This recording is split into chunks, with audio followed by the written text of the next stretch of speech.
திருச்சிற்றம்பலம். இப்போ நம்ம வந்து தென்காசி காசி விஸ்வநாதர் கோயிலில் தான் இருக்கோம். நார்த்தில் எப்படி காசி இருக்கோ அதே மாதிரியே இந்த சவுத்தோட காசி தான் வந்து இந்த கோயில். இந்த கோயில் ரொம்ப பழமையான கோயிலாக இருக்குது. எனக்கு இந்த ஆர்கிடெக்சர் ரொம்ப பிடிச்சிருந்தது. ஏன்னா இந்த கோயில் ரொம்ப மக்னிஃபிஷியண்ட்டாக இருந்தது. இந்த இடத்துல நிறைய ஆர்கிடெக்சர் இருந்தது. இதில் ஒன்று ஒன்றா பார்த்துட்டே வரும். ஃபஸ்ட்டு வந்தது மன்மதன், அடுத்தது வர்றது வந்து கிருஷ்ணன், இப்போ வர்றது வந்து நட்டேஸ்வர், மகாதேவ நட்டேஸ்வர். இப்போ வந்து அவரே தான், ஆனால் வேறு போஸில். இப்போ வந்து மகாகாளி இருக்கா. அடுத்ததாக இவர் தான் தர்மர், பஞ்ச பாண்டவரில் இருக்கிற தர்மர்.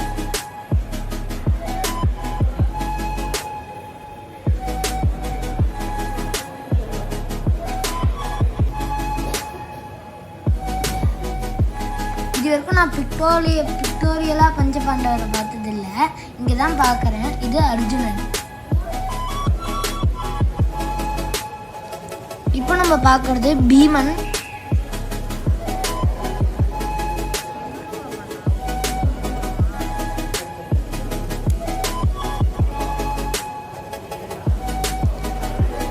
நகுலன்.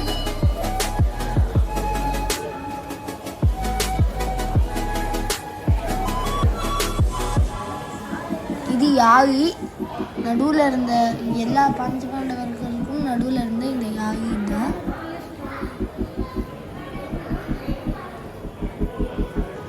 அப்புறம் இவன் தான் சகாதேவன். இங்கே வந்து நம்ம நான் பார்த்ததுலேயே இந்த கோயிலில் தான் ஆர்கிடெக்சரும் அப்புறமா வந்து இங்கே காட்டின இந்த பிக்டோரியலாக காட்டுற இந்த எல்லா சீனையும் வந்து எனக்கு இங்கே தான் ரொம்ப பிடிச்சிருந்தது.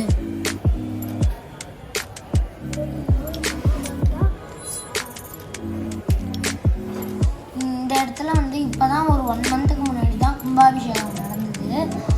அப்புறமா நீங்கள் வந்து இங்கே வரதா இருந்தால் பஸ் ஃபெசிலிட்டிலாம் வந்து நீங்கள் குற்றாலத்துலேன்னு வரதா இருந்தால் குற்றாலத்துலேருந்து நீங்கள் டேரெக்டாக வந்துடலாம் பஸ் ஸ்டாண்ட்லேருந்து.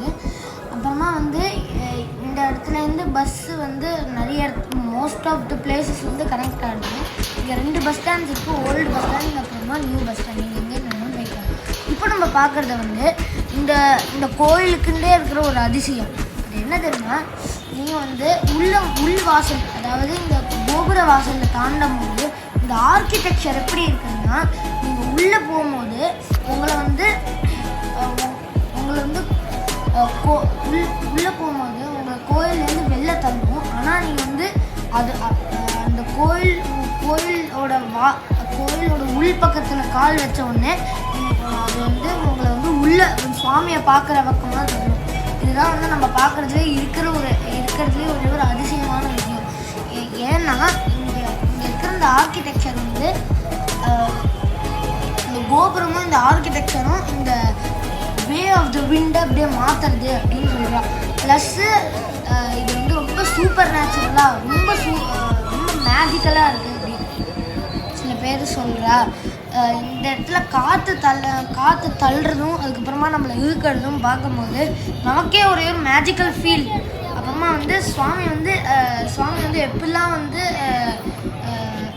லைக் லீலை காட்டுறார் அப்படின்லாம் வந்து நமக்கு வந்து தோன்றுது. அவர் வந்து நம்மளை வந்து அப்படியே உள்ளே கூப்பிடுற மாதிரி இருக்குது. இந்த இடத்துல காசி விஸ்வநாதர், அப்புறமா உலகம்மன் அப்படின்ற ரூபத்தில் பார்வதி இருக்கா.